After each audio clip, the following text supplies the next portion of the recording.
নমস্কাৰ, মই তৃষ্ণাই পুনৰ মোৰ বাগিচালৈ স্বাগতম জনাইছোঁ। বহুত দিনৰ বিৰতিৰ মূৰত আপোনালোকৰ মাজলৈ এটি ভিডিঅ' লৈ আহিছোঁ।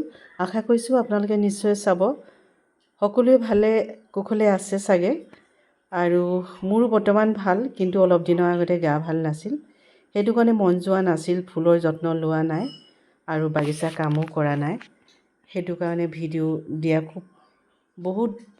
বহুত দিনৰ পাছতহে মই আপোনালোকৰ মাজলৈ এটা ভিডিঅ' লৈ আহিছোঁ। এজিলিয়াবিলাক খুব সুন্দৰভাৱে ধুনীয়াকৈ সদায় ফুলি আছে।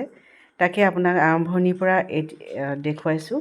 এই সৰু পলিবেগটোত যে আছে, যোৱা বছৰে পুলি যেনেদৰে আনিছিলোঁ তেনেকৈ এই পলিবেগতে আছে আৰু কোনো সাৰ প্ৰয়োগ নকৰাকৈ এনেদৰে গছজোপা খুব সুন্দৰভাৱে ধুনীয়াকৈ ফুলি থকা আপোনালোকক দেখুৱাইছোঁ।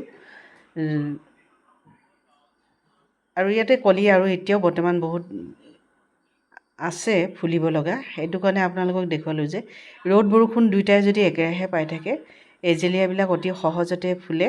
আপোনালোকে এই কথাটো মন কৰিব। আৰু এইজোপা ফুল মই নামটো আজিলৈকে নাজানো, জানেনে? বগাকৈ যোৱাবাৰ যোৱা উইণ্টাৰ ছিজনত মই সংগ্ৰহ কৰিছিলোঁ আৰু কিছুমান বিক্ৰী কৰিলোঁ আৰু এই দুটা পুলি ৰৈ গৈছিল। 10 ইঞ্চি পটত এনেদৰে ৰুই দিলোঁ। ইয়াতে বেছি সাৰ প্ৰয়োগ কৰাও হোৱা নাই, মই যত্ন লোৱা নাই, কিন্তু একেৰাহে ফুলি আছে বগাকৈ। ভাল লাগিছে ফুলটো মোৰ আৰু সুগন্ধিও আছে। ভাল লাগিছে ফুলটো দেখিবলৈ, কাৰণ একেৰাহে ফুলি আছে যে যত্ন একেবাৰে লোৱা নাই বুলি ক'ব পাৰি। ৰ'দ বৰষুণ এনেকৈ পটটো বাহিৰতে আছে, মই কোনো হাউচৰ ভিতৰত ৰখা নাই, পলি হাউচৰ ভিতৰত, আৰু এনেদৰে অপেনে ৰখা হৈছে। যদি আপোনালোকে লাগে এই ফুলটো ল'ব পাৰিব। আৰু বাৰিষা ছিজনত ফুলা ফুল হয়। উইণ্টাৰ ছিজনত হয়তো ফুল কম আহিব, বাৰিষা ছিজনত ফুল বেছিকৈ ফুলিছে। আপোনালোকক এদিন নতুন ফুল এটা দেখুৱালোঁ। যত্ন একেবাৰে নালাগে, অতি সহজ। ইয়াৰ কাটিঙৰ পৰা ৰুব পৰা যাব। আশা কৰিছোঁ নিশ্চয় বহুতে হয়তো সংগ্ৰহ কৰিছে। যোৱা বছৰে এই ফুলটো আহিছিল কলকাতাৰ পৰা। আৰু এয়া এটা এজেলিয়া, খুব ধুনীয়াকৈ ফুলি আছে। এজেলিয়াবোৰ এবাৰ মোৰ ফুলি ভাগৰি পৰা নাই। অলপ দিন ফুলে, 2-3 দিন ধৰি ফুলে, অলপ দিন ৰেষ্ট লয়, আকৌ ফুলা আৰম্ভ কৰে। এনেদৰে এজেলিয়াবোৰ অতি সহজতে ফুলিছে। আগতে এজেলিয়াৰ যত্নৰ বিষয়ে মই নাজানিছিলোঁ, কিন্তু যত্ন নল'লেহে বেছি ফুল ফুলা দেখা গৈছে। আৰু এই লোটাছটো এনেদৰে বাল্টিটোৰ সৈতে বিক্ৰী কৰা হ'ব। এইটো 1000 পেটেলৰ লোটাছ, 700 ৰুপিছত বিক্ৰী কৰা হ'ব। অনলি 700 ৰুপিছত চেল কৰা হ'ব। 1000 পেটেলৰ লোটাছ আপোনালোকে গোটেই গছজোপা এনেকৈ দি দিয়া হ'ব। ইয়াতে যিমান বহল পাত্ৰত দিব, তেনেকৈ ইয়াৰ আলুটো বাঢ়ি যাব, লোটাছৰ আলুটো বাঢ়িব। কিন্তু বিক্ৰীৰ কাৰণে ডাঙৰ গামলাত যে গ্ৰাহকে নিব নোৱাৰে, সেইটো কাৰণে এনেকৈ সৰু বাল্টিতে দিয়া হৈছে। এয়া হৈছে একিমিনিছবিলাক ফুলা আৰম্ভ কৰিছে। যদি আপোনালোকক লাগে একিমিনিছ, আপোনালোকে বিভিন্ন ৰঙৰ একিমিনিছ পাব। ইয়াৰ ওপৰত এটা মই ভিডিঅ' দিম বাৰু, আপোনালোকে সকলোখিনি দেখা পাব একিমিনিছৰ পুলিবোৰ কিমান ডাঙৰ হৈছে। আৰু মেণ্ডেভিলা এভেইলেবল পাব, এইটো কথাও জনালোঁ। মেণ্ডেভিলা পুলিখিনিও আপোনালোকক দেখুওৱা হ'ব।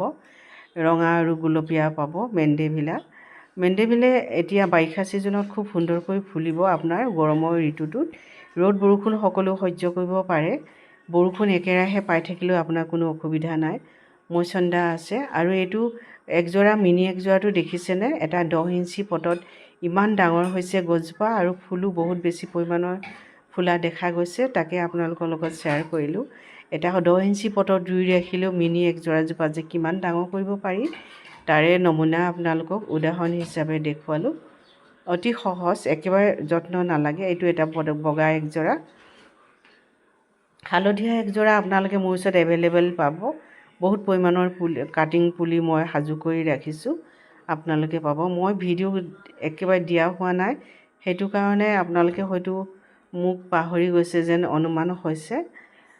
কাৰণ আমনিও লাগে দিয়কচোন, কৰিবলৈ মন নাযায়। আৰু অলপ দিনৰ আগতে গা ভালো নাছিলে।